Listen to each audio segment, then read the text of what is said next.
आदाब, नमस्कार। मैं हूं मोनी सनवर और आप देख रहे हैं बेबाक मुंसिफ। आखिरकार महिला आरक्षण बिल पेश हो गया है। कानून मंत्री अर्जुन राम मेघवाल ने मंगलवार को लोकसभा में महिला आरक्षण बिल पेश किया। इससे महिलाओं को लोकसभा में 33% आरक्षण मिलेगा। नए संसद भवन में लोकसभा की कार्रवाई में सरकार ने पहला बिल पेश किया है। पहला ही बिल महिला आरक्षण से जुड़ा है। इसे नारी शक्ति वंदन अधिनियम नाम दिया गया है। केंद्रीय कानून मंत्री अर्जुन राम मेघवाल ने इस बिल को पेश किया है। इस बिल में लोकसभा और विधानसभा में 33% सीटें महिलाओं के लिए आरक्षित करने का प्रावधान है। इसका मतलब यह हुआ कि अब लोकसभा और विधानसभा में हर तीसरी सदस्य महिला होगी। लोकसभा में इस वक्त 82 महिला सदस्य हैं, 82। इस बिल के कानून बनने के बाद लोकसभा में महिला सदस्यों के लिए 181 सीटें के लिए रिजर्व हो जाएंगी। इस बिल में संविधान के अनुच्छेद 239 ए के तहत राजधानी दिल्ली की विधानसभा में भी महिलाओं को 33% आरक्षण दिया गया है। यानी अब दिल्ली विधानसभा की 70 में से 23 सीटें महिलाओं के लिए रहेंगी। सिर्फ लोकसभा और दिल्ली विधानसभा ही नहीं, बल्कि बाकी राज्यों की विधानसभा में भी 33% आरक्षण मिलेगा। इस बिल के तहत लोकसभा और विधानसभाओं में महिलाओं के लिए आरक्षण 15 साल के लिए मिलेगा। 15 साल के बाद महिलाओं को आरक्षण देने के लिए फिर से बिल लाना होगा। बता दें कि SC ST और महिलाओं को अलग से आरक्षण नहीं मिलेगा। आरक्षण की व्यवस्था आरक्षण के अंदर ही की गई है। यानी कि लोकसभा और विधानसभाओं में जितनी सीटें SC और ST वर्ग के लिए आरक्षित हैं, उन्हीं में से 33% सीटें महिलाओं के लिए आरक्षित होंगी। इसे ऐसे समझिए कि इस समय लोकसभा में 84 सीटें SC और 47 सीटें ST के लिए आरक्षित हैं। बिल के कानून बनने के बाद 84 SC सीटों में से 28 सीटें SC महिलाओं के लिए रिजर्व हो जाएंगी। इसी तरह 47 सीटों में से 16 सीटें जो हैं वो SC महिलाओं के लिए रिजर्व की जाएंगी। राज्यसभा और जिन राज्यों में विधान परिषद की व्यवस्था है, वहां पर महिला आरक्षण लागू नहीं होगा। अगर ये बिल कानून बनता है तो ये सिर्फ लोकसभा और विधानसभाओं पर ही लागू होगा। अगर ये बिल कानून बन भी गया तो भी इसमें लागू होने में अभी वक्त लगेगा। बताया जा रहा है कि परिसीमन के बाद ये कानून लागू होगा। 2026 के बाद देश में लोकसभा सीटों का परिसीमन होना है। इस परिसीमन के बाद ही महिला आरक्षण लागू होगा। यानी कि 2024 के लोकसभा चुनाव के वक्त ये कानून नहीं होगा। आइए जानते हैं कि ये ड्यूअल सिस्टम आखिर क्या है। ड्यूअल सिस्टम का मतलब है कि एक ही सीट पर सांसदों का निर्वाचित होना। यानी कि देश में पहले जो आम चुनाव हुए थे, हर 3 में से 1 सीट ड्यूअल सिस्टम के तहत आती थी। तब ऐसी सीटों की संख्या 86 थी। मतलब 86 सीटों पर 2-2 सांसद निर्वाचित होते थे। हर सीट पर एक सामान्य वर्ग के उम्मीदवार के साथ एक SC ST वर्ग का व्यक्ति सांसद पहुंचता था। वहीं जब 1957 में दूसरी बार आम चुनाव हुआ तो इस दौरान ऐसी सीटों की संख्या 91 पहुंच गई, जबकि 1961 में तीसरे आम चुनाव में के दौरान SC ST के लिए अलग से सीटें आरक्षित कर दी गई और यह व्यवस्था खत्म हो गई। वहीं अगर महिला आरक्षण बिल में भी ड्यूअल सीट सिस्टम का फॉर्मूला अपनाया जाता है तो 543 में से 181 सीटें यानी 181 सीट जो है वो 2 सांसद निर्वाचित होंगे। उसमें एक सांसद जो होगा वो जनरल वर्ग का होगा और पुरुष होगा, दूसरा सांसद जो होगा वो महिला वर्ग से होगी। और हालांकि इस बारे में अभी तक कोई भी आधिकारिक बयान नहीं आया है कि ड्यूअल सीट सिस्टम फॉर्मूला का इस्तेमाल किया जाएगा या फिर नहीं किया जाएगा। वहीं महिला आरक्षण पर PM नरेंद्र मोदी ने राज्यसभा में कहा कि आज लोकसभा में एक बिल पेश किया गया है। चर्चा के बाद ये भी दूसरा भी बिल आएगा और आज हम महिला सशक्तिकरण की दिशा में अहम कदम उठा रहे हैं। आज ये यादगार दिन और ऐतिहासिक दिन है।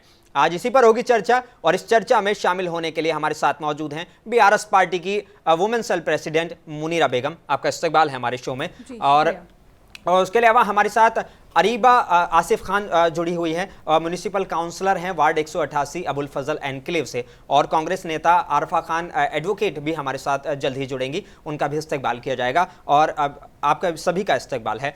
सबसे पहला मुनीरा जी आपसे मेरा सवाल कि आज आरक्षण जो है ये बिल पास हो गया है और अभी जो है लोकसभा में इसको लाया गया है, पेश किया गया है, लेकिन उम्मीद है कि जल्द ही पेश हो जाएगा। क्या लगता है कि वाकई जो महिलाओं की हिस्सेदारी है राजनीति में वो कितनी आपको लगता है कि और महिलाओं के सशक्तिकरण के लिए हम आगे बढ़ जाएंगे इसके बाद? इसके बाद देखिए डेफिनेटली ये जो जियो है ये बहुत जल्दी आना चाहिए था जी। इसको जो आते आते जो 27-28 साल का जो अरसा लग गया है, ये कहीं ना कहीं महिलाओं के लिए बहुत नुकसानदेह साबित हुआ है। ये जो 28 साल का अरसा गुजरा है जी। लेकिन देर आए दुरुस्त आए, अभी भी क्यों ना हो आ गया है ये बिल, तो बहुत खुशी की बात है, ये बहुत सराहनीय है। खास तौर से हम बीआरएस पार्टी के लोगों के लिए तो ये खास तौर से बहुत सराहनीय है, बहुत खुशी की बात है कि कविता मैडम जो रिसेंटली जो स्ट्राइक करके इसके ऊपर अमल करना बोल के जो मैडम जो स्ट्रिक्ट डिसीजन लेके अमल करने पे नरेंद्र मोदी को जो मजबूर करके आज ये जो बिल पास हुआ है, ये हमारे लिए बहुत खुशकिस्मती की बात है जी। इसके बाद अब ये जो बिल पास हो गया है, जो लेडीज जो आगे बढ़ के काम करना चाह रहे थे, जो पॉलिटिक्स में हिस्सा लेना चाह रहे थे, कहीं ना कहीं रिजर्वेशन की वजह से पीछे हो गए थे या कैटेगरी वाइज पीछे हो गए थे, इन लेडीज के लिए एक सुनहरा मौका है। और इनकी पीछे जो भी एक कायद जब आगे आता है तो वो अकेला नहीं रहता, उसके पीछे तमाम उसका समाज पीछे रहता है। तो जो एक महिला पीछे रह गई, उसके पीछे जो लाखों खवातीन पीछे रह गई थी, वो आज सबको आगे बढ़ने का मौका मिल गया है।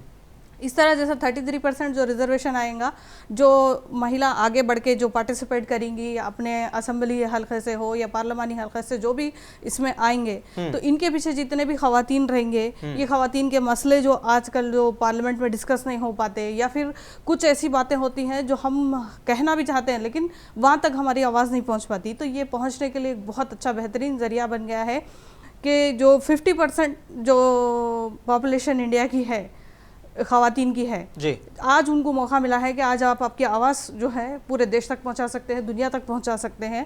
अब कहीं जाकर हिंदुस्तान तरक्की की राह पर चलने की कोशिश कर रहा है, मैं बोल सकती हूँ, और वो उस कोशिश में सुनहरा मौका और कदम उठाने का मौका हमें और कविता मैडम ने जो डिसीजन लेके उठाया है, उनकी जो जद्दोजहद जो जिद थी वो आज कामयाब हुई, ये हमारे लिए बहुत खुशी की बात है। अरीबा आसिफ खान है हमारे साथ, म्यूनिसिपल काउंसलर हैं वार्ड 188 अबुल फजल एनक्लेव से। अरीबा, बड़ा सवाल आज जो है ये लोकसभा में पेश किया गया है बिल, और उम्मीद है कि लोकसभा और राज्यसभा दोनों में ही पास हो जाएगा और एक बिल बन जाएगा। क्या समझती हैं कि इससे क्या महिलाओं के सशक्तिकरण के लिए कदम उठाए जाने चाहिए और कितना इसका फायदा मिलेगा? अरीबा, देखिए जो ये वुमेन रिजर्वेशन बिल है, ये 2010 में ही पास किया गया था राज्यसभा में जी, लेकिन क्योंकि मेजॉरिटी लोकसभा में नहीं थी कांग्रेस पार्टी की, वहां से इस बिल को टाल दिया गया, वहां नहीं पास किया गया, और ये बिल फिर तब से खिंचता चला आ रहा है आज की तारीख तक। ये पहल कांग्रेस पार्टी की तरफ से ही हुई थी इस बिल को लाने के लिए। कांग्रेस पार्टी ने हमेशा वुमेन एम्पावरमेंट, वुमेन अपलिफ्टमेंट और वुमेन वेलफेयर पे काम करा है। आप कोई भी चीज उठा के देख लें, मैं शाहीन बाग को रिप्रेजेंट करती हूँ, मैं यहाँ की काउंसलर हूँ। शाहीन बाग में CNRC एक बहुत बड़ा प्रोटेस्ट था, एक हिस्टोरिक प्रोटेस्ट रहा। उस टाइम पे भी जो मुसलमान औरतें थी या जो और भी रिलीजन, इनिशियली मुसलमान औरतों का प्रोटेस्ट था, लेकिन उसके बाद हर रिलीजन की औरतें और हर रिलीजन के लोग उसमें जुड़े थे। उस वक्त पे भी औरतों के साथ कांग्रेस पार्टी ही खड़ी हुई थी। तो जब ये एक रिजर्वेशन आप बात करते हैं कि औरतों के अपलिफ्टमेंट और उन्हें मजबूत करने की, आप पॉलिसी मेकिंग और नेशन बिल्डिंग में औरतों को हक देना चाहते हैं कि आप सत्ता में उनका नंबर बढ़ाना चाहते हैं सदन में, ताकि वो औरतों के लिए स्कीम्स ला सकें, उनके वेलफेयर पे काम कर सकें, इस तरह की पॉलिसीज बना सकें जो औरतों के लिए मजबूत रहेंगी। वहीं पे ही आप पहले इसको 2010 में जब ये पास हुआ तब नहीं होने देते, और आज भी जब आपने इसको प्रेजेंट किया है बिल को, तो आपने इतना वेग तरीके से प्रेजेंट किया है कि उसमें इतने क्लॉजेस लगा दिए गए हैं कि वो अभी कुछ क्लियर नहीं है कि वो बिल कब टेबल होगा, कब पास होगा, उस पर कब चर्चा होगी। आप ये कह रहे हैं कि डिलिमिटेशन होनी है, सेंसस होगा, उसके बाद ही ये बिल पास होगा। 2021 के बाद से सेंसस हुआ नहीं है और अभी भी कोई गारंटी नहीं है कि सेंसस कब होगा। डिलिमिटेशन का प्रोसेस और सेंसस का प्रोसेस जब तक नहीं होता है, आप कह रहे हैं ये बिल पास नहीं होगा, तो फिर आपने आज इसको इंट्रोड्यूस क्यों करा सदन में? आप इलेक्शन अगर आपको ये है कि इलेक्शन आपके सर पे है, आपने इसलिए पास करा, आपने स्पेशल पार्लियामेंट का सेशन बुलवाया सिर्फ इस बिल को टेबल करने के लिए, लेकिन पास करने का अभी भी आपका कोई इरादा नहीं दिख रहा है। हम तो पूरी तरह इस डिसीजन को वेलकम करते हैं। अभी हैदराबाद में जब सोनिया गांधी जी ने भी इस बात को कहा कि हम, उनका एक पुराना ख्वाब था ये कि विमेन रिजर्वेशन बिल को पास किया जाए। उन्होंने 2 दिन पहले भी ये बात कही कि स्पेशल पार्लियामेंट सेशन में इसको उठाया जाए, लेकिन आपने सिर्फ पॉलिटिकल फायदे के लिए इस मुद्दे को उठाया। आपको औरतों का वेलफेयर नहीं करना है, आपको सिर्फ वोट बैंक चाहिए। एक आपने फिर से एक जुमलेबाजी कर दी कि आपने एक औरतों को खुश करने के लिए, अपीजमेंट के लिए दिखा दिया कि हम औरतों के लिए एक बिल लेकर आ रहे हैं, लेकिन वो बिल कब आएगा इसकी कोई गारंटी नहीं है अभी तक। मुनीर जी, मेरा सवाल अब आपसे है, वो अभी अगर कांग्रेस के रुख से इसको हम देखते हैं तो वो कह रहे हैं कि इस बिल में अभी भी बहुत सारी खामियां हैं। वो खामियां ये हैं कि 2024 का जो चुनाव होने वाला है या 2024 से पहले जो विधानसभाओं के चुनाव होने हैं उनमें कहीं भी इसको फायदा महिलाओं को नहीं मिलने वाला है।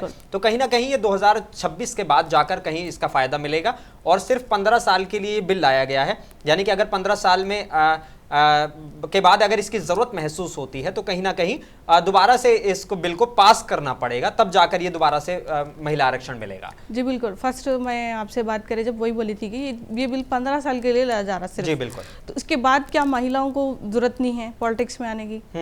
मेरा क्वेश्चन ये है, क्यों? मतलब कोई बिल अगर आप पास कर रहे हैं तो उसके ऊपर इतने टर्म्स एंड कंडीशंस के ऊपर एक 15 इयर्स के लिए आप क्या गवर्नमेंट ये गारंटी दे रही कि 15 इयर्स में लेडीज़ का इतना ज़्यादा इम्प्रूवमेंट हो जाएगा या ख़वातीन इतनी तरक्की कर लेंगी कि उनको रिजर्वेशन की ज़रूरत नहीं पड़ेगी? क्या ये गवर्नमेंट गारंटी ले रही क्या?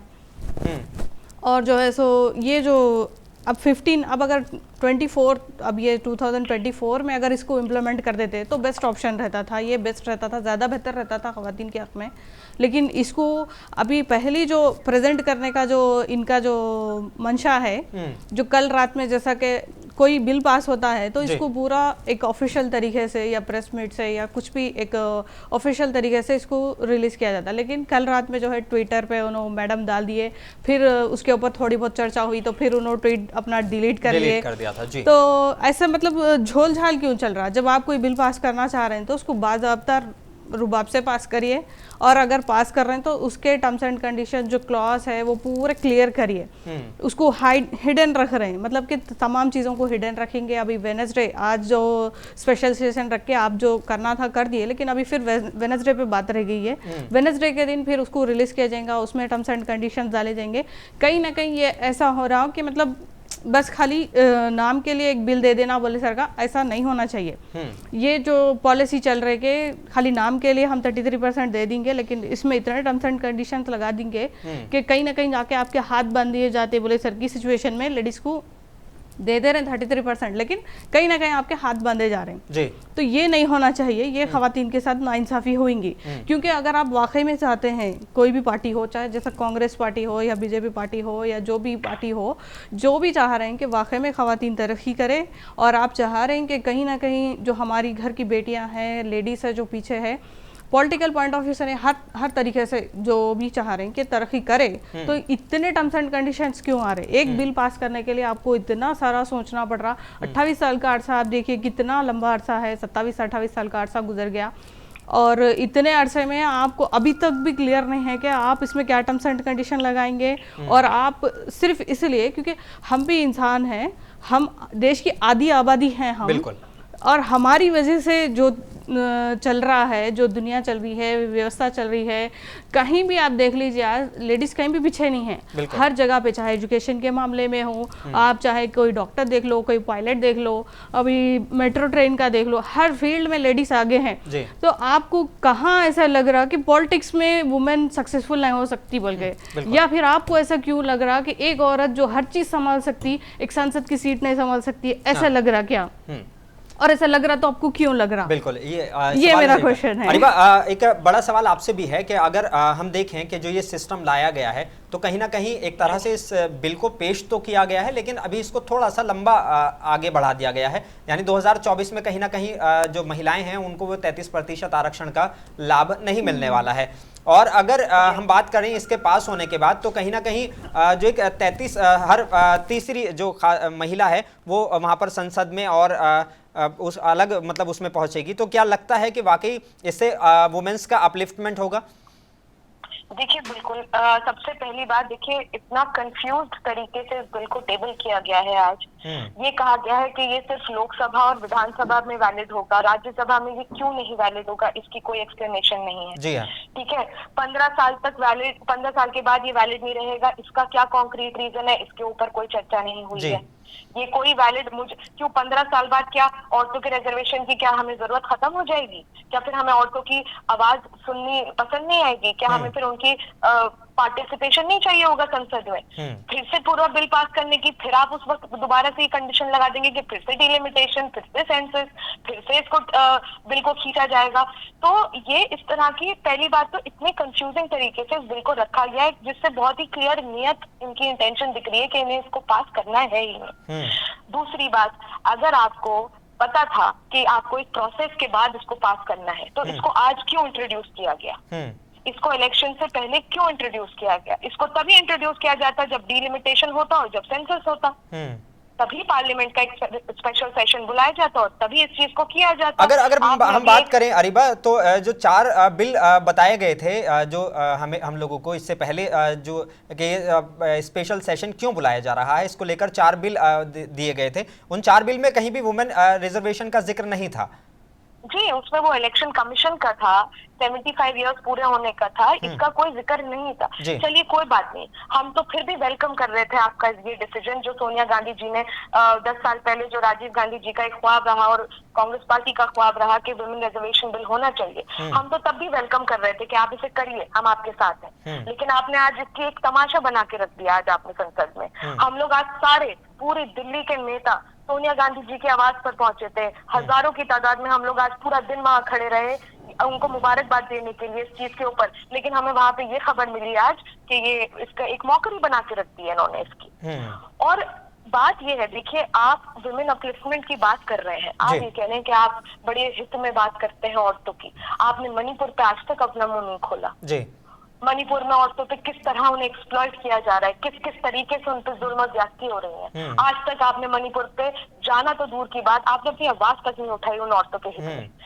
यहाँ दिल्ली में रेसलर्स कितने दिन तक बैठे रहे धरने पे, जिनके साथ जिनको सेक्सुअली असॉल्ट किया गया था, कितने दिन बैठी रही, उन पे लाठियां तक बरसाई गई, उन पे क्या क्या जुल्म ज्यादती नहीं करी गई। आज तक एक FIR के अलावा कोई ढंग की कार्रवाई नहीं करी गई है।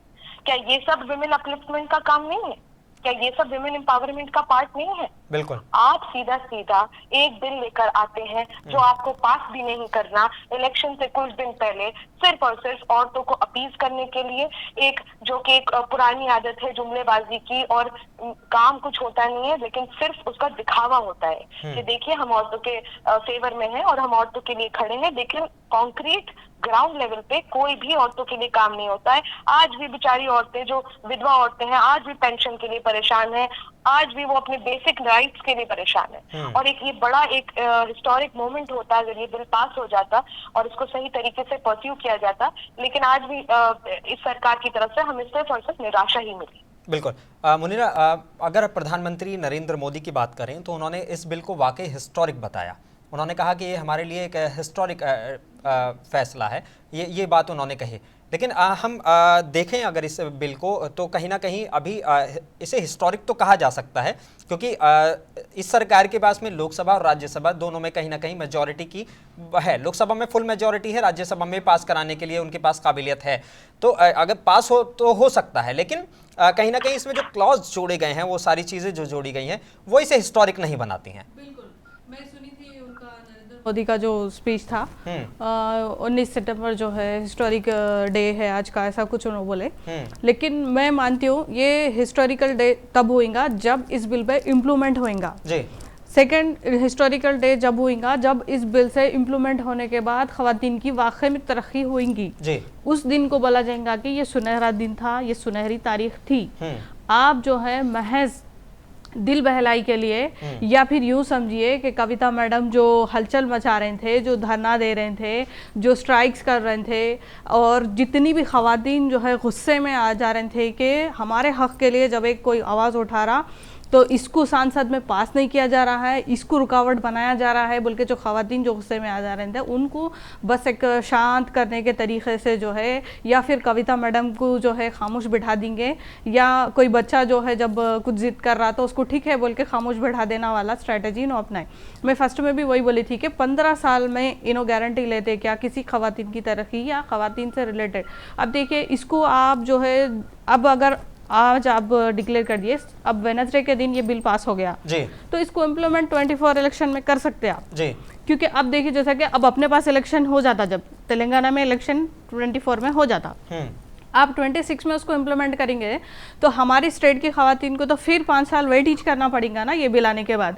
तो इतनी जल्दी करके भी हमारी जो नेता थी, हमारी खवातीन की तरफ से जो लड़के जो कविता मैडम आपको मजबूर करेंगे ये बिल पास करो, फिर उनके जद्दोजहद का तो फ़ायदा ही नहीं पहुंचा हमारे स्टेट को, ख़ास तौर से तेलंगाना को तो नहीं पहुंचेगा क्योंकि हमारा तो इलेक्शन हो जाएगा जब। तो इस इतने सारे मतलब कि आपको एक खवातीन को मतलब आप लोगों को डर किस बात का है?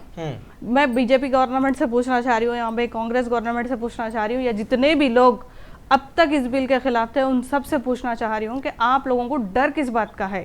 आप लोगों को खवातीन से इतना डर क्यों है? उनको उनके बराबर का हक देने के लिए आप लोग इतना पीछे क्यों हट रहे हैं? बिल्कुल। प्रोफेसर रेखा पांडे हमारे साथ जुड़ गई हैं। प्रोफेसर आलमी शोहरत याफ्ता हैं और सब उन्हें जानते हैं बहुत अच्छे तरीके से। प्रोफेसर रेखा पांडे से मैं एक सवाल ले लेता हूँ। प्रोफेसर रेखा जी, ये जो एक बिल लाया गया है इसको लेकर पहली प्रतिक्रिया क्या है आपकी?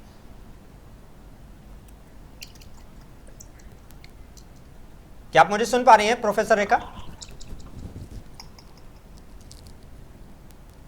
सुनाई दे रहा है? जी जी जी, मैं सुन सकता हूं मैम। सबसे पहले अपनी प्रतिक्रिया बता दीजिए, जो वुमेन आरक्षण बिल लाया गया है इसको लेकर आप क्या सोचती हैं? नहीं, मुझे बहुत खुशी हो रही है कि 27 साल का वेट जो है आज वो कंप्लीट हुआ है और इतना इंतजार था, आपने देखा होगा कितनी अड़चने आई है रास्ते में, काफी कुछ रोका गया और अभी भी जो ऑपोजिशन का जो रवैया है वो काफी खेदपूर्ण लग रहा है। हमको तो देखिए बिल पास हो गया, that itself is a big credit. तो उसको आप वो लोग सब कह रहे हैं कि हम इसके फेवर में है लेकिन फिर 10 बातें निकाल रहे हैं। तो एक मेरे को लगता है एक बहुत बड़ी अड़चन हमने हल की है कि एक इंट्रोड्यूस तो हुआ है जी।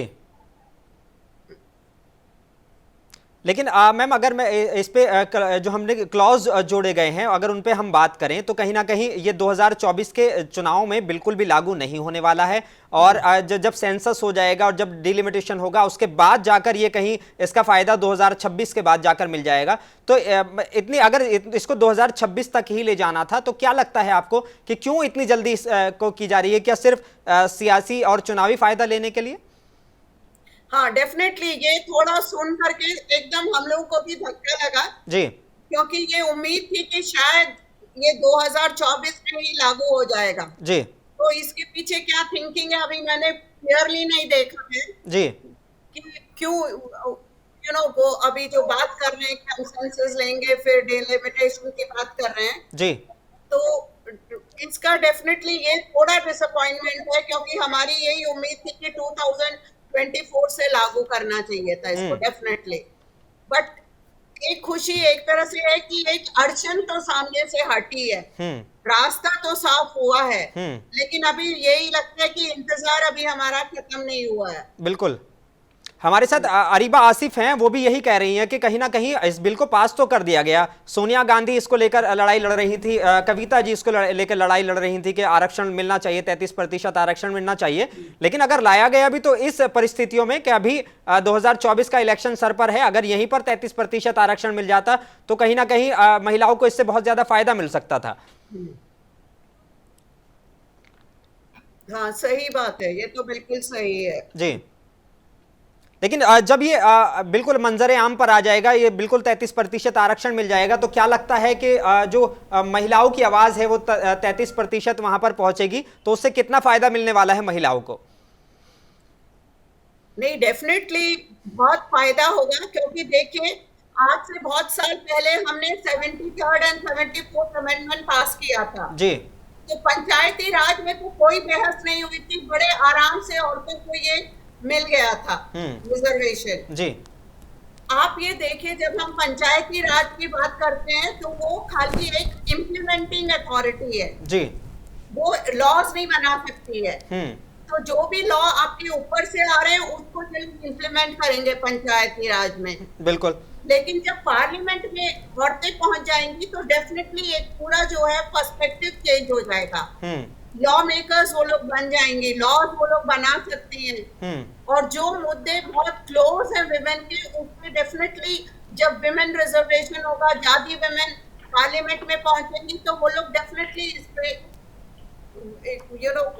अमल में लाएंगे और कुछ बदलाव आएगा। बिल्कुल। अरीबा से एक सवाल ले लेता हूं। अरीबा, सवाल आज जो है कहीं ना कहीं राजीव गांधी को भी याद किया जाना चाहिए, क्योंकि अगर उनकी बात करें तो जो 33% आरक्षण की पहली बात जो कही थी वो उन्होंने ही अपने कही थी और इसको लागू भी करके दिखाया था, जो आज जिसका फायदा महिलाएं ले रही हैं। तो कहीं ना कहीं कहें कि ये कांग्रेस की इसको देन कहें हम? जी बिल्कुल, मैंने जैसे आपको बताया कि आज हम लोग पूरी दिल्ली के कई हजार नेता, हम लोग आज पूरा दिन इस इंतजार में थे कि सोनिया गांधी जी जब राज्यसभा से वापस आएंगी हम उनको मुबारकबाद देंगे इस चीज के लिए, और बहुत धूमधाम से हमने पूरा इंतजाम किया था उसका, लेकिन बहुत निराशा हमें मिली जिस तरह से इसका एक मजाक बना के रख दिया संसद में। और देखिए, बहुत प्लेन और सिंपल बात है, अगर मैं कहती हूँ ठीक है एक प्रोसेस है, आप चाहते हैं कि डिलिमिटेशन हो, सेंसस हो, उसके बाद ये बिल आए, पहला पॉइंट तो उसमें वही जो मैंने अभी आपसे कहा कि अगर जब ये प्रोसेस होता तो ये बिल भी तभी टेबल किया जाता, इसको आज टेबल करके अगले 7 साल के लिए क्यों टाला गया। दूसरी बात, क्या ये पॉसिबल नहीं था कि पुराने सेंसस के बेसिस पे ही इस बिल को पास कर दिया जाता और फिर उसके बाद फिर फ्रेश सेंसस और फ्रेश डिलिमिटेशन करके इसको दोबारा से पास कर दिया जाता। अभी भी तो आप 15 साल का क्लॉज इसमें लगा ही रहे हैं, अभी भी तो आप ये कह रहे हैं कि 15 साल बाद फिर से इसको पास करना पड़ेगा। तो जब इसको दोबारा पास करने का एक प्रोसेस आप बना ही रहे हैं, तो ये अभी क्यों नहीं हो सकता था कि इस बिल का फायदा 2024 के चुनावों में औरतों को दिया जाता पुराने सेंसस के बुनियाद पर। बिल्कुल। दूसरी बात, एक बहुत अहम पॉइंट और है कि रिजर्वेशन अंडर रिजर्वेशन 33%, 1/3 जो रिजर्वेशन इस बिल के अंडर है, उस रिजर्वेशन के अंडर जो माइनॉरिटीज हैं उनका रिजर्वेशन भी होना है, ये भी एक बहुत अहम पॉइंट है। इसके ऊपर भी कोई कॉन्क्रीट चर्चा नहीं करी गई है, ना हमें दिख रहा है कि इसके ऊपर उस सेंटर की तरफ से कोई कॉन्क्रीट उन्होंने पॉइंट्स बनाए हैं। SC, ST, OBC, Muslim women, ये भी बहुत अहम मुद्दे हैं कि उनको भी इस रिजर्वेशन के अंडर रिजर्वेशन देना बहुत जरूरी है। मुनीरा, आपसे मैं एक सवाल ले लेता हूं। जैसे अगर 2011 जो सेंसस है हमारे पास, अगर पिछली सेंसस की बात करें जो जनगणना हुई थी तो वो 2011 में हुई थी। 2011 के बाद अगर सही टाइम पर जनगणना को करा दिया जाता तो 2021 में वो जनगणना हो जाती, क्योंकि 10 साल के बाद करानी होती है। कहीं ना कहीं हम केंद्र सरकार जो है वो उसमें चूक गई, और अगर वो 2021 में जनगणना हो जाती तो कहीं ना कहीं ये आज फायदा उसका मिल रहा होता, वो सेंसस के लिए टालना नहीं पड़ता इस बिल को। अब जो पुराने क्लॉज हो या न्यू क्लॉज हो, कुछ भी हो, इस बिल को जब आप डिसीजन ले लिए थे कि पास करना है तो आप पास कर देते। अब जैसे कि अब हर कोई बोल रहा कि हम इसके समर्थन में हैं, लाइक सोनिया गांधी भी बोल दिए कि ये तो मेरा बिल है, मैं उनका देखी कि मेरा बिल है। लाइक अगर आपका बिल था तो 2010 से 14 तक आप लोगों के पास अथॉरिटी थी, इसको पास करा सकते थे। अब जैसा कि बीजेपी के लोग भी बोल रहे हैं कि हम महिलाओं के साथ हैं, हम उनकी तरक्की चाहते हैं, इसीलिए हम पास कर रहे हैं। तो सब लोग जब समर्थन में थे तो कविता मैडम को स्ट्राइक करने की क्या जरूरत पड़ी? क्यों हम लोगों को धरना देना पड़ा? यहाँ से दिल्ली जाके क्यों 27-28 साल लग गए इस बिल को पास होने में? अगर कांग्रेस और बीजेपी इसके समर्थन में थी तो ये मेरा क्वेश्चन कांग्रेस और बीजेपी से है, जो आजकल के कांग्रेस के और बीजेपी के सभी नेता, सभी लोग बोल रहे कि हम लोग इसके समर्थन में थे। तो 27-28 साल कौन, क्या टीआरएस रोकी थी क्या आपको? ये मेरा क्वेश्चन है। लाइक अगर इस बार भी अगर कविता मैडम स्ट्राइक नहीं करते तो इस बार भी जो है इस बिल को इसी तरह टाल के जो कोलैप्स होने वाली थी जो बिल जो है उसको ये कर देते, जाया कर देते थे आप लोग। अभी भी हमारे स्ट्राइक का अगर नहीं होता तो इसके ऊपर अभी भी इम्प्लीमेंट नहीं होता था। और दूसरी चीज़ जो अब इम्प्लीमेंट हुआ तो हमको ये उम्मीद थी कि 2024 में जो इलेक्शन होएगा उससे खवातीन को फ़ायदा होएगा बल्कि एक उम्मीद थी, लेकिन इन्हों हमारी उम्मीदों पे क्या करे, पानी फेर दिए पूरा के। अब इसको 2 साल के बाद क्यों 2 साल आपको वेट करना पड़ रहा, ऐसे कौन से क्लॉज आप जोड़ रहे हैं या फिर ऐसे कौन सा फैसिलिटी आप लेडीज़ को देने वाले हैं कि आपको 2 साल तक उसकी तैयारी करने में लग जा रहा। मैं बार बार यही बोल रही हूँ कि आप लोगों को इतना डर क्यों लग रहा, खवातीन को उनका हक देने में आपको इतना डर क्यों लग रहा? क्या आपको ये डर है कि खवातीन जो है आपसे आगे निकल जाएंगी? ये तबका जो भारत का जो 50% पॉपुलेशन जो है वुमेन्स है, तो आपको ये डर है कि आपका जो 50% जो तबका है वो आपके ऊपर हावी होगा बल्कि डर है, या फिर ये डर है कि जो छोटे छोटे चीज़ों पे आप जो आम जनता को जो आप ऐसा जकड़ के रखे हुए हैं, लाइक आप देखिए छोटी से छोटी चीज़ मैं बता देती हूँ, जैसा कि आप लोग गैस की रेटा बढ़ा दिए, ये चीज पे एक औरत आएंगी तो पार्लियामेंट में बात करेंगी, असेंबली में बात करेंगी, इस बात का डर है क्योंकि किचन जब बिगड़ता है तो वो महिलाओं पे सबसे ज्यादा इसका असर होता है। आप चूड़ी पे टैक्स लगा दिए, आप मेकअप पे टैक्स लगा दिए, आप चप्पल पे टैक्स लगा दिए, आप जीएसटी बार बार लगाएंगे, कोई अगर सेलिब्रेट करना है कहीं बाहर जाके खा रहे हैं आप जीएसटी लगा, मतलब ऐसे छोटे छोटे चीजों पे। और जो आप जो है सेंट्रल गवर्नमेंट से जो स्कॉलरशिप आने रहती, मतलब लाइक ऐसी छोटी छोटी चीजें जो एक लेडी स्कोर कर सकती है और एक लेडी को प्रॉब्लम होती है इन सारी चीजों से। तो कहीं ना कहीं बीजेपी को यह डर है कि ये पूरी चीजों से जो है हम जकड़े जाएंगे, हम जवाब नहीं दे सकेंगे लेडीज को, बोल के आप जो है जकड़े ही रहने देना, हमको आजाद नहीं करना चाह रहे हैं आप। आज जो है हिंदुस्तान को आजाद होके 76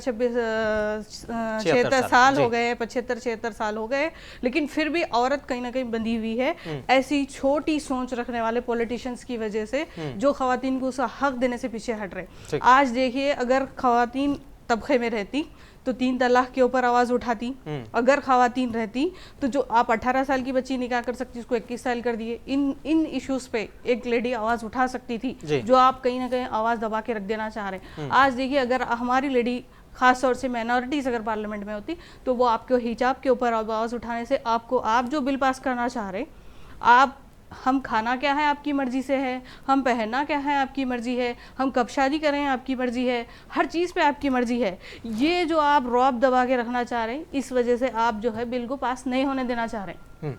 इस बिल को जो है कहीं ना कहीं आप अपनी मुट्ठी में रखना चाह रहे हैं। ये कहीं ना कहीं टालने का एक रीजन है, एक स्ट्रैटेजी है। बिल्कुल बिल्कुल। प्रोफेसर रेखा, मुनीरा बेगम ने बहुत अच्छा एक सवाल उठाया है। उन्होंने कहा है कि कहीं ना कहीं जो महिलाएं हैं उनको एक जकड़न में अभी भी रखा गया है कि हम जो है क्या खाएंगे, क्या पिएंगे, क्या करेंगे, वो सब मर्जी है। अगर महिलाओं की तादाद वाकई संसद में बढ़ती है तो वो महिलाएं अपने जो सिलेंडर के रेट अगर बढ़ते हैं तो क्योंकि किचन पर सबसे ज़्यादा इसका असर होता है तो वो इसकी आवाज़ को बुलंद कर पाएंगी।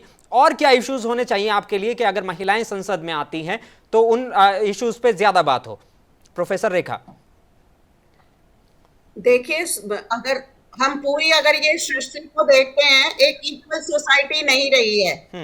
जो हमारा पेट्रियार्कल माइंडसेट है वो अभी भी बहुत डरता है कि ये औरतें अगर इतने नंबर में आगे आ जाएंगी तो एक इनसिक्योरिटी की जो फीलिंग है उसकी वजह से ये इतने साल 27 साल ये बिल लटक गया था। क्योंकि आपने अगर देखा पहले सारे डिबेट्स होते थे पार्लियामेंट में कि वो चाहते थे कि औरतें जो है वो कटी बालों वाली आ जाएंगी, और जिस तरह से सारे डिबेट्स हुए थे वो सब हम लोगों ने देखे हैं।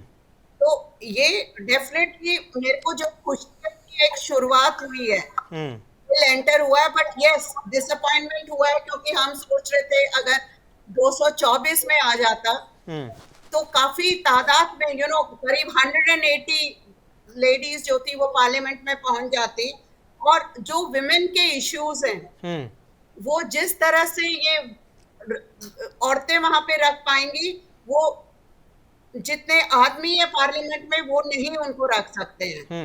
अगर हम एम्पावरमेंट की बात करते हैं और औरतों को आगे बढ़ना है तो उसके लिए हमको चाहिए कि ज्यादा से ज्यादा औरतें पार्लियामेंट में पहुंचेंगे, तो जो हमारी सबसे बड़ी बॉडी है गवर्निंग, और अगर ये जितनी जल्दी हो उतने में ही हम लोगों को खुशी होती है। लेकिन अगर एक बहुत बड़ा डिसअपॉइंटमेंट है कि हमको रोकना है, इसके लिए इमीडिएटली ये नहीं होगा। 27 साल तो हम लोग रुके हैं और आगे भी हमको अभी 5-6 साल रुकना है। मतलब लेकिन आपके हिसाब से इसको और डिले नहीं किया जाना चाहिए? डेफिनेटली जितनी जल्दी हो इम्प्लीमेंट करना चाहिए। एक सवाल मेरा आपसे ये भी है कि जैसे हमने अभी पिछले कुछ दिनों पहले एक बयान सुना था। बयान ये था कि हमारी जो फाइनेंस मिनिस्टर हैं निर्मला सीतारमण, उन्होंने प्याज को लेकर कह दिया था कि मैं तो प्याज ही नहीं खाती हूँ। तो क्या ये वाकई इस तरह के हल निकलने चाहिए कि अगर आप नहीं खाते हैं तो अगर उस चीज़ की महंगाई बढ़ रही है तो आप उसके लिए जिम्मेदार नहीं है? नहीं, इस पे तो मैं एग्री नहीं करूंगी। बिल्कुल। जब आप एक पार्लियामेंटेरियन हैं और ये आपकी रिस्पॉन्सिबिलिटी होती है, तो ये तो एक तरह से एक एस्केप है, तो मैं तो नहीं एग्री करूंगी इस पे। ठीक है, मैं अरीबा से एक सवाल ले लेता हूँ। अरीबा, सवाल ये है कि क्यों ना अगर हम देखा जाए ये जो बिल आया है, आपका कांग्रेस का इसमें समर्थन है? महिला आरक्षण को लेकर जो ऑल पार्टी मीटिंग हुई थी उसमें बात की गई थी, आपकी तरफ से ये सवाल उठाया गया था। तो क्या महिला आरक्षण बिल क्योंकि अब आ रहा है और अब इसको लोकसभा में पेश कर दिया गया है, तो क्या इन सारी चीज़ों को दरकिनार करते हुए जो भी क्लॉज हमने देखे हैं, जो भी आपने बताए हैं, कांग्रेस पार्टी इसका समर्थन करेगी? बिल्कुल करेगी, क्योंकि ये कांग्रेस पार्टी का ही दिया हुआ बिल है। ये जो शुरुआत इस बिल की हुई थी, क्या जो कांग्रेस पार्टी ने जो बिल दिया था, क्या उसमें भी यही क्लॉज शामिल थे? जी नहीं, उसमें ये कोई क्लॉज नहीं थे। और इनफैक्ट 2010 में राज्यसभा में उस बिल को पास कर दिया गया था जी। वो लोकसभा में अटक गया था वो बिल, राज्यसभा से तो उसको पास कर भी दिया गया था जी। और अगर लोकसभा में मेजोरिटी होती, अगर हालात ऐसे होते तो शायद वो उसी वक्त लोकसभा में भी पास कर दिया जाता। लेकिन क्योंकि हमारी मेजोरिटी नहीं थी लोकसभा में, उस वक्त जो नंबर्स थे वो इस तरह के नहीं थे कि पास हो जाए, इसलिए वो अटक गया। और वो ऐसा अटका है कि वो आज तक अटका हुआ है और वो आगे भी अटका ही रहेगा, उसके कोई चांसेस नहीं दिख रहे। एक बात मैं और देखिए थोड़ा सा कहना चाहती हूँ, अभी यहाँ G20 समिट हुआ जी। बहुत शान की बात थी हमारे देश के लिए। हाँ। इतना अच्छा एक समिट हमने होस्ट किया और सब किया। लेकिन मैं थोड़ा सा एक चीज पे रोशनी डालना चाहती हूँ कि G20 की जो प्रेसिडेंटशिप है वो रोटेट होती है हर साल। बिल्कुल, हर कंट्री मेंबर को उसका एक एक टर्म मिलता है। इंडिया को 2021 में दी गई थी प्रेसिडेंटशिप, लेकिन मोदी जी ने 2021 में लेने से मना कर दिया। फिर 2022 में उनको दी गई कि आप होस्ट करिए, उन्होंने 2022 में मना कर दिया। उन्होंने प्रेसिडेंटशिप एक्सेप्ट करी 2023 में, क्योंकि इलेक्शन सर पे थे। हर चीज जो भी कदम उठाया जा रहा है वो कोई इंडिया के वेलफेयर के लिए नहीं लिया जा रहा है, इस देश के वेलफेयर के लिए नहीं, यहाँ के नागरिकों के वेलफेयर के लिए नहीं लिया जा रहा है। वो सिर्फ और सिर्फ एक पॉलिटिकल एजेंडा के बेसिस पे लिया जाता है। G20 समिट 2 साल मना करने के बाद तीसरे साल होस्ट किया गया ताकि उसका फायदा अब आगे आने वाले इलेक्शन में हो। इसी तरह ये विमेन रिजर्वेशन बिल जिसको पास करने का इनका कोई भी इरादा नहीं है, उसको आज टेबल करने का सिर्फ और सिर्फ एक ही रीजन है कि आगे इलेक्शन है सर पे लोकसभा का। इनको दिख रहा है कि इनके क्या रिजल्ट्स आने वाले हैं। किस तरह कर्नाटक में हमारा पल्ला भारी रहा, तेलंगाना में भी अभी जो 2 दिन पहले रैली हुई है, आप वो मालूम होगा किस तरह का रिस्पांस आया है पब्लिक की तरफ से। और भी जो स्टेट इलेक्शंस अभी सर पर है इस साल, मध्य प्रदेश, राजस्थान, छत्तीसगढ़, वहां पे एक बहुत ही पॉजिटिव हमें रिस्पांस मिल रहा है। ये सब सिर्फ और सिर्फ एक पॉलिटिकल एजेंडा के तहत हो रहा है। इनको इस देश की औरतों से कोई मतलब नहीं है, उनके अपलिफ्टमेंट से कोई मतलब नहीं है। मतलब होता तो सबसे पहले ये मणिपुर पर आवाज उठाते। कितने दिन पार्लियामेंट होल्ड पे रहा मणिपुर के मुद्दे को लेकर, कितने दिन तक ये मुद्दा किस तरह, और आज भी वहां पे बहुत औरतों के साथ ज्यादती हो रही है, लेकिन आज भी कोई आवाज उठाने वाला नहीं है। तो ये सिर्फ और सिर्फ प्लेन पॉलिटिकल एजेंडा है। इलेक्शन सर पर है, इन इलेक्शन किसी भी तरह इनके हाथ से निकल रहा है तो ये हर हथकंडा आजमा रहे हैं उसको वापस अपने फेवर में करने का। ये सब इसी का एक प्रोसेस। मुनीरा, बड़ा सवाल अभी अरीबा की अगर हम बात सुने तो उन्होंने मणिपुर के जो ज्वलंत मुद्दा है उसको उन्होंने उजागर किया है, क्योंकि मणिपुर में एक महिला को बिना कपड़ों के घुमाया जाता है, जो वाकई देश के लिए शर्मनाक बात है। तो अभी भी मणिपुर पर जो है वो संसद में बात नहीं हो रही है। तो क्या लगता है कि वाकई इन सारी चीजों के लिए, इन सारे मुद्दों के लिए महिलाओं की वहां पर जरूरत है? डेफिनेटली, जैसे मैं आपको बोली, अभी अगर एक लेडीज गई संसद में तो वही बात कर सकती। खवातीन से रिलेटेड जितने भी बात हैं, जितने भी मुद्दे हैं, अगर आपको उठाना है तो वहाँ पर खवातीन का होना जरूरी है। यकीन जानिए उस वक्त मैं 2 दिन 3 दिन तक मैं सो नहीं सकी, क्योंकि मतलब जैसा देखे, मतलब उतना बेशक नहीं देख उस वीडियो सके। ने सबको हिलाकर रख दिया था, सबको बिल्कुल हिला के इसमें रख कोई दिया, डाउट दिल नहीं। हिल गया हमारा कि ऐसा भी हो सकता क्या कि जात पात अभी भी लोगों के जहन में इतना भर गई है, या फिर कहीं ना कहीं मर्दों को अभी भी इतना ये लगता है कि हम औरतों के साथ ऐसा कर सकते हैं और हमारा कोई पूछने वाला नहीं है बोल के मर्द को ये हो गया। तो आज औरत इतनी मजबूर है कि उसके साथ आप कुछ भी रवैया कर रहे हैं, लेकिन उसके बारे में जो नाइंसाफ़ी हो रही, उन लोगों के ऊपर जस्ट एक FIR हुएंगी। आप देखिए वीडियो में क्लियर भीड़ दिख रही है आपको। क्यों भाई आपको आइडेंटिफाई करने में इतनी प्रॉब्लम हो रही, बंदों को आइडेंटिफाई करके आप उनको सजा क्यों नहीं दे सकते? आप उनको सजा क्यों नहीं दे सकते? आप आइडेंटिफाई करके अरेस्ट करके उनको सजा नहीं दे सकते। जस्ट आप एक FIR कर देंगे, उसको 1-2 दिन रिमांड में रखेंगे, रिलीज कर देंगे। और इतने बड़े मुद्दे पे जो है पार्लियामेंट में कोई बहस नहीं हुई, और कोई बीजेपी का लीडर, इसके लेडी लीडर हो, कोई भी हो, MP हो, इसके ऊपर बात नहीं करेंगे, क्योंकि उनके लोग इन्वॉल्व रहते हैं इसमें। इन शॉर्ट, अगर वाकई में नरेंद्र मोदी को खवातीन की इतनी फिक्र रहती तो वो डिस्कस करते थे ये मुद्दा हो, चाहे रिसेंटली कोई हमारे जो नेशनल रेसलर है उनका मुद्दा हो, या और कोई एक वाकया हुआ था, उसके 2-3 दिन बाद कोई लेडीज को जला दिए थे, कुछ ऐसा कुछ वाकया हुआ था। इस तरह के कई इंसिडेंट्स लेडीज के ऊपर हो रहे हैं, कंटिन्यूसली हो रहे हैं। इसमें कहीं ना कहीं जाके देखिए आप, बीजेपी के लोग इन्वॉल्व रहते, जैसा छोटे छोटे बच्चियों के साथ गलत हो जा रहा, या जो खवातीन जो बाहर निकल के काम करते उनके साथ नाइंसाफ़ी हो जाती। कहीं ना कहीं डर के ये लोग कंप्लेंट नहीं करते, जो कंप्लेंट करते उनको कहीं ना कहीं दबा दिया जाता, और जो चल रहा उनको जीने नहीं देते, कहीं भी रहने नहीं देते उनको। तो ऐसी चीज़ों के ऊपर बात करने के लिए ख़ास तौर से खवातीन का पार्लियामेंट में हो या असेंबली में हो रहना ज़रूरी है, क्योंकि आज अगर हम उस जगह पे रहते तो शायद उस आवाज को और बुलंद तरीके से उठा करते थे, बिल्कुल बुलंद करते थे, और उस मुद्दे को उठा के, उस मुद्दे को हल करके उसके नतीजे तक पहुंचाते थे उसको।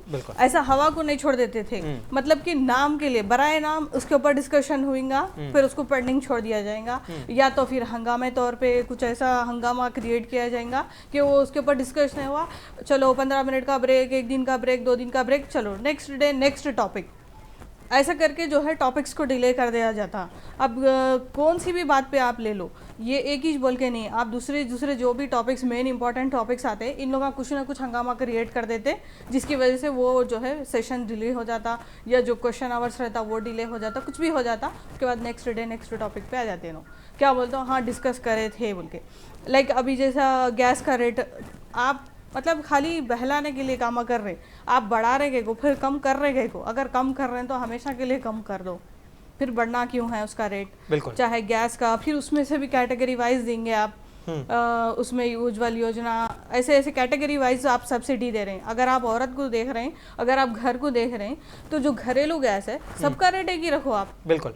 प्रोफेसर रेखा जी, प्रोफेसर रेखा से मैं एक सवाल ले लेता हूँ। प्रोफेसर रेखा, अगर हम बात करें कि जो SC ST के लिए बिल लाया गया था, उसमें कहीं ना कहीं ये सोचकर बाबा साहेब भीमराव अंबेडकर उस बिल को लेकर आए थे कि जो SC और ST कैटेगरी है उसका अपलिफ्टमेंट होगा, लेकिन आज देश में 75 साल गुजर गए, अभी भी SC ST रिजर्वेशन लागू है। उसको कहा गया था कि जब अपलिफ्टमेंट हो जाएगा तो इस रिजर्वेशन को हटा दिया जाएगा, लेकिन 75 साल के बाद हालात बिल्कुल SC ST के जू के तू हैं। सरकारें कई सारी आई और सरकारें कई सारी गई।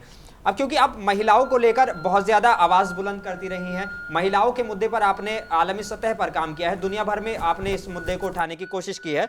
सवाल मेरा ये है कि क्या आपको लगता है कि 15 साल का जो वक्त दिया गया है, वो 15 साल में वाकई महिलाओं का इतना अपलिफ्टमेंट हो जाएगा कि उसके बाद हमें महिलाओं के आरक्षण की जरूरत नहीं रहेगी? नहीं, अभी तो हमको थोड़ा देखना पड़ेगा कि ये आगे कैसे बढ़ता है। तो जैसे हमारा शुरू में भी रिजर्वेशन हुआ था, तो एक लिमिटेड पीरियड के लिए था ना, SC ST का जब कॉन्स्टिट्यूशन में हुआ था, तो फिर इसको आगे देख करके फिर बढ़ा दिया गया था। तो मेरे को 15 साल से इतनी दिक्कत नहीं है, क्योंकि 15 साल के बाद एक बार रिव्यू होगा और फिर ये डेफिनेटली इसको इंक्रीज कर सकते हैं। मेरे को जो मेन परेशानी है कि हमने इतना लंबा गैप क्यों दे दिया। 27 साल हम लोग रुके हैं, तो हमको यही उम्मीद थी कि शायद 2024 में हम 180 देखेंगे पार्लियामेंट में। और जैसे मेरे से पहले ने बोला, डेफिनेटली जब औरतें वहां रहेगी तो अपने मुद्दों को बहुत सीरियसली उठाएंगे। अभी जो है बिल्कुल ये तौर पे हम बात करते हैं, और ऐसा नहीं है कि बहुत सारे जो लॉस हुए वो बहुत जल्दी इम्प्लीमेंट हुए, बहुत जल्दी पास हुए। इसके लिए हमको इतना रुकना क्यों पड़ रहा है, ये थोड़ी हमको परेशानी है। बट 15 साल वाले से मैं नहीं इतना परेशान हूँ, क्योंकि एक बार उसका इवैल्यूएशन जब होगा तो डेफिनेटली अगर उनको लगता है कि इसने अपना मकसद नहीं अचीव किया तो उसको फिर ये लोग आगे बढ़ाएंगे। बिल्कुल। अरीबा जी जी जी कि 15 साल के बाद उसकी ज़रूरत पड़ी तो इम्प्लीमेंट आगे करेंगे, अदरवाइज क्या एक्शन लेना है जब लेंगे। तो हम ख़वातीन डिपेंड क्यों रहना उन पे?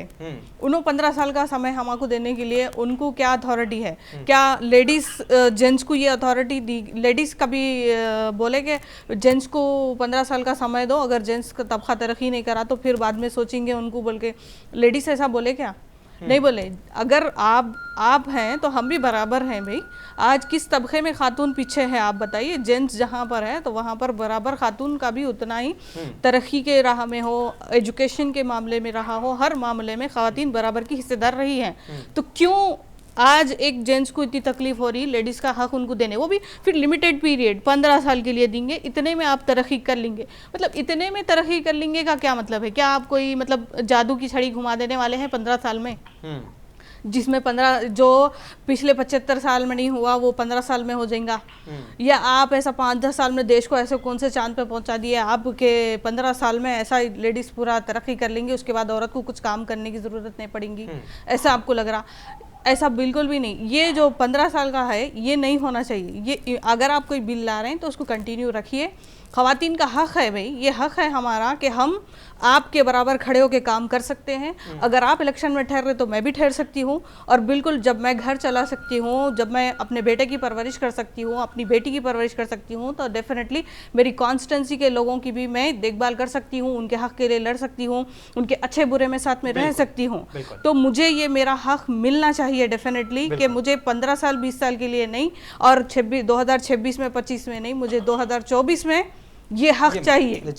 अरीबा, बिल्कुल आखिरी सवाल है आपसे भी, क्योंकि अब ये हम प्रोग्राम के बिल्कुल इख्तिताम पे पहुंच गए हैं। मेरा सवाल आपसे ये है कि क्योंकि ये सारी चीज़ें अब मंजर आम पर आ गई हैं, सब कुछ सबके सामने है, तो अब इसमें आपको क्या लगता है कि क्या कुछ वाकई हो जाना चाहिए जिस पे मुद्दों पर बात करनी चाहिए? बस चंद मिनट में आप अपना जवाब दे दीजिए। बिल्कुल बिल्कुल। देखिए, मैं अपनी बात इसी बात पे खत्म करूंगी कि देखिए, हम जो बात ये करते हैं कि औरतों को अपलिफ्टमेंट की बात करते हैं, ऐसा नहीं है कि औरतें बिल्कुल ही पिछड़ी हुई हैं। औरतें काफी चीजों में, आप कोई भी फील्ड उठा लीजिए, साइंस, स्पोर्ट्स, अभी चंद्रयान गया उसमें पूरी टीम थी औरतों की साइंटिस्ट की, औरतें बहुत अपलिफ्टमेंट उनका हो चुका है, एम्पावर हो रही है। लेकिन मैं बस इतना कहना चाहती हूँ कि अगर एक मौका हम उनको इक्वल पार्टिसिपेशन का दे सकते हैं, उनका इक्वल रोल हो इस नेशन बिल्डिंग में और पॉलिसी मेकिंग में इस देश की, तो उसमें हर्ज क्या है? उसमें क्यों नहीं वो चीज? क्या बीजेपी के पास भी तो फीमेल लीडर्स हैं, स्मृति ईरानी है, हमारी फाइनेंस मिनिस्टर है, ये भी तो औरतें हैं। तो हर औरत को एक इक्वल रोल क्यों ना मिले संसद में आवाज उठाने का, पॉलिसीज बनाने का, औरतों के राइट्स के हिसाब से उनको सब्सिडीज देने का, हर तरीके से उनको एम्पावर करने का। चलिए, बहुत शुक्रिया। जी कर दीजिए, अपनी बात पूरी करिए। बस यही है। और देखिए, कांग्रेस पार्टी ने हमेशा औरतों के हुकूक की बात करी है, चाहे वो CNRC के टाइम की बात हो, या मणिपुर हो, या रेसलर्स का प्रोटेस्ट हो, या उससे पहले भी जब औरतों की जुल्म ज्यादती हुई हो, कांग्रेस पार्टी हमेशा औरतों के साथ खड़ी रही। ये बिल भी कांग्रेस पार्टी का लाया हुआ है, और अगर आज ये इसको पास कर देते तो कांग्रेस पार्टी बेहद खुश होती। लेकिन क्योंकि इनको पॉलिटिकल एजेंडा है, इन्होंने आज वो चीज नहीं करी। कांग्रेस लीडर अरीबा खान हमारे साथ जुड़े हुए थे, आपका भी बहुत शुक्रिया हमारे साथ प्रोग्राम में जुड़ने के लिए। मुनीरा बेगम, आपका भी बहुत शुक्रिया। और प्रोफेसर रेखा पांडे हमारे साथ जुड़ी हुई थी। प्रोफेसर रेखा पांडे, आपका भी हम शुक्रगुजार हैं हमारे प्रोग्राम में जुड़ने के लिए। अब वुमेन जो एम्पावरमेंट है उसको लेकर हमने बात की, वुमेन रिजर्वेशन बिल को लेकर हमने बात की। कहीं ना कहीं ये बिल लाया है, इसका इस्तकबाल होना चाहिए, लेकिन जो क्लॉज हैं, जो कमियां हैं, उनको भी एक पूरा करने के बाद इसको जल्द ही से जल्द 2024 में लागू कराना चाहिए। यही महिलाओं की आवाज़ है। अपने मेज़बान मोनी सनवर को दीजिए इजाज़त। आप बने रहिए मुंसिफ टीवी के साथ।